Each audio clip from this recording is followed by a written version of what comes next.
Hi guys, as promised, well I did say between 1 and 3, so whoopsies, it's a little bit later than that. We've been filming here.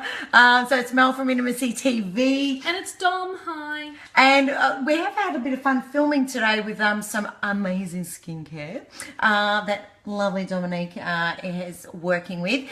But we wanted to talk about dating communication because in the last week or two, actually probably a bit more than that, I don't know about you, but I've just had it's just been fucking ridiculous, isn't it? It's planetary, it's the planets. We're blaming the moons and the planets and shit because the communication skills with people is getting worse, I think, every single day. What do you reckon? Yeah. Yes. So Dom actually messaged me, it was that yesterday? We're Thursday. The Calm the Farm? Calm the Farm is what I'm calling it. So I had dinner with a gentleman 2 weeks ago, and I explained to said gentleman that I think a lot of people out there will agree, December, the natives get...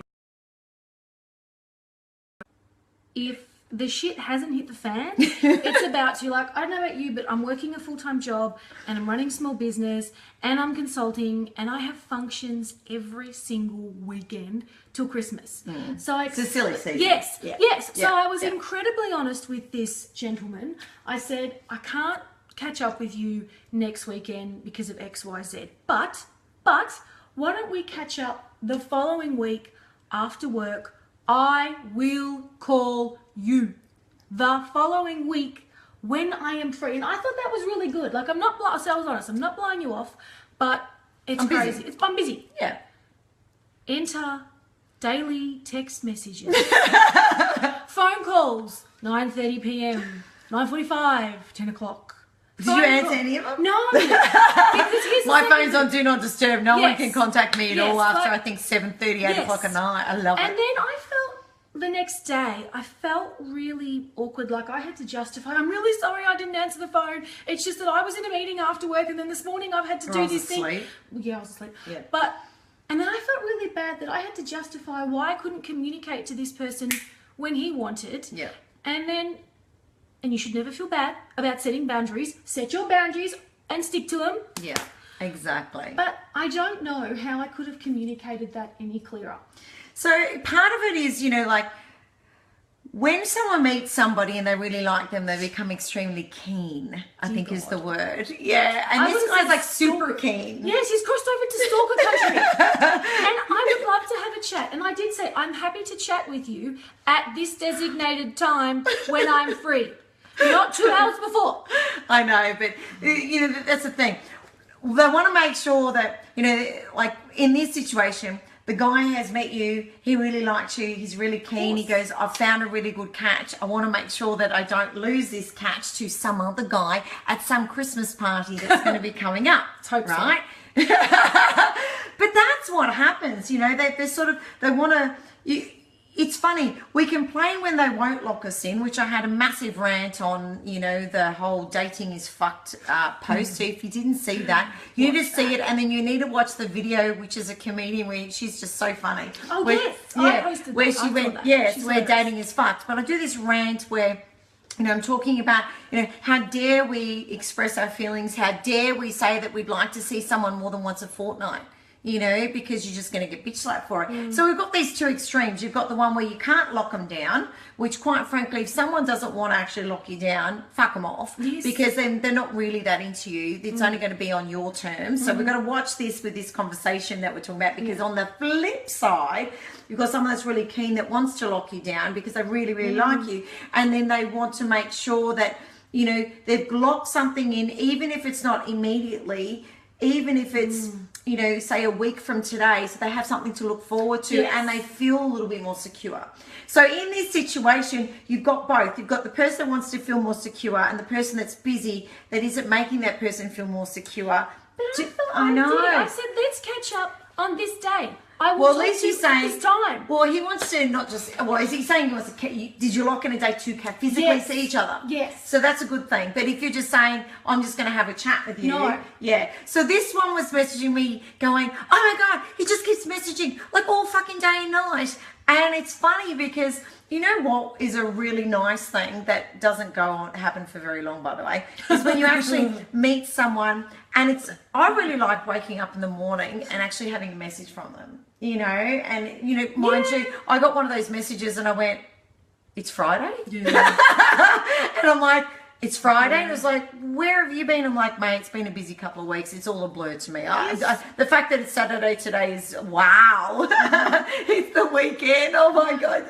Yay. So, you know, with our communication and our dating communication, I think because we are behind the phone all the time, even though we seem to be more connected, we're actually more disconnected. And I think it's part of it. I'll be honest, someone tried to ring me the other night and it was late and I'd had an absolute shitter of a day and I had put some music on and I started dancing around my lounge room just to change my state and feel a bit better. And I finally got in a good mood.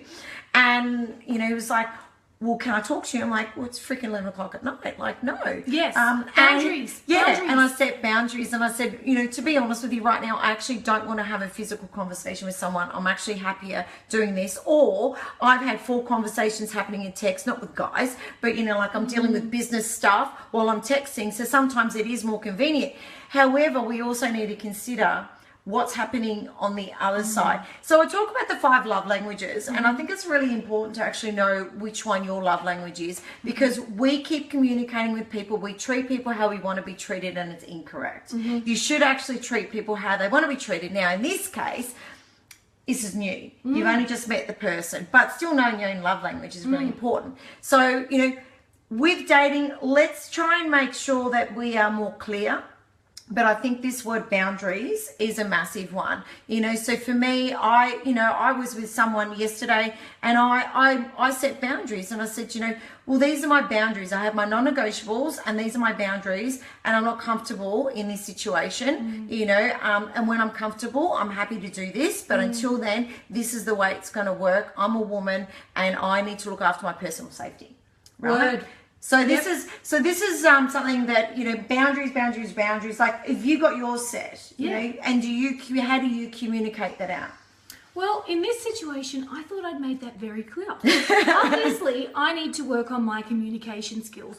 Or, like you said before, me saying to this person, I'll call you on Wednesday and we'll organise Saturday, is not clear enough for them. Or they don't. Or it's just not enough. Yeah, they don't feel secure enough. Correct. And that's fine. Yeah. And if that is the case, me or the person, I just need to decide, can I not communicate effectively with this person? Because if this is what we're going to have now, I can't be dealing with this in 3 months' time.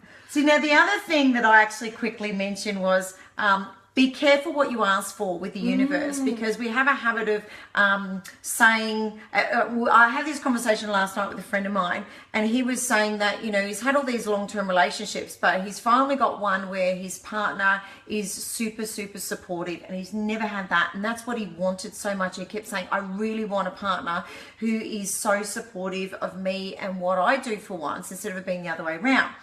Now, he got that. He got exactly what he asked for, but he wasn't specific enough. So he's got that portion of the relationship, but doesn't have the section that is the passion and the lust and I want to jump your bones. Because no offense, guys, if you're with someone and you don't want to jump their bones, Next. you know, what do we do? Mic drop? Did we read that last week? Drops mic. Drops mic. So, and I was like, I love you to bits, but I'm saying this out of love, you know. It's great that you've got someone that's really supportive, but that's not enough for longevity. The shit doesn't work, okay? You are going to start looking elsewhere and floating elsewhere and then having your cake and eat it too. So, you know, make sure that when you are asking your universe for something, so we might say, I want a guy that communicates more, I want a girl that communicates more, or, you know, wants to be in touch with me more, and then you get that. And then you get someone that doesn't shut up. Right. So that was the other portion of what I actually said was, you know, be careful what you're asking the universe for. Be really, really, really, really specific, because you got what you asked for. Firstly, we have the mirror. So you think about, you know, if something's not working, well, that means that everything's a mirror. So you need to look at how am I communicating this out, or is this person, you know, I don't like what's happening, but then that's always going to have something that's reflective of you. Yep.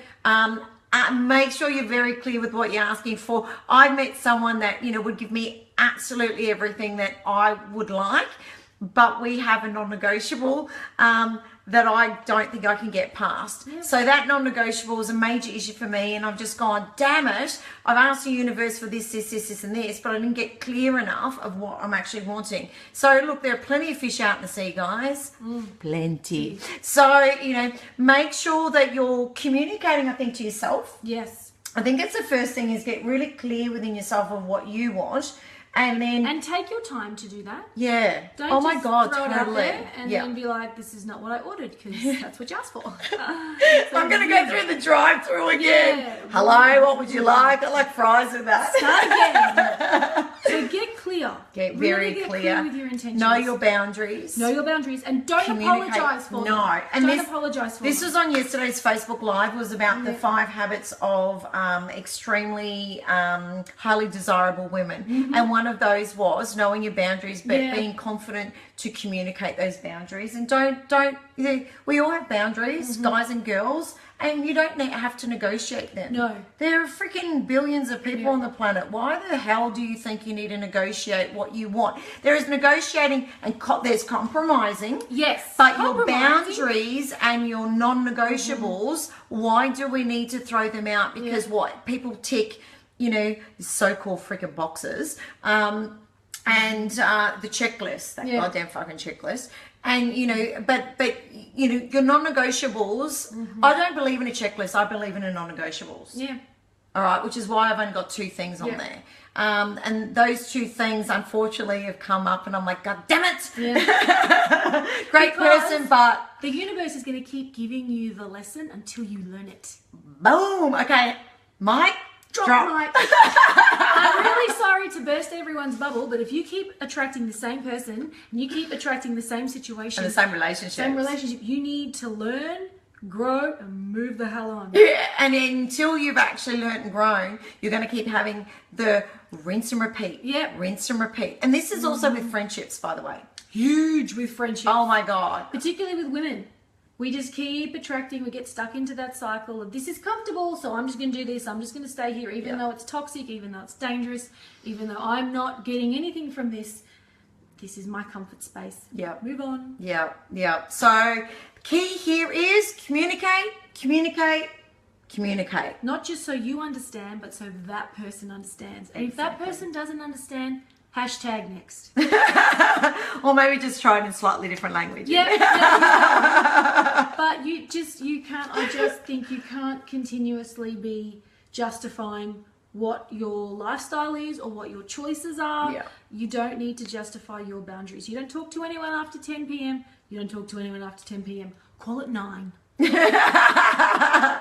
So until our next episode, Intimacy TV, bye y'all from us.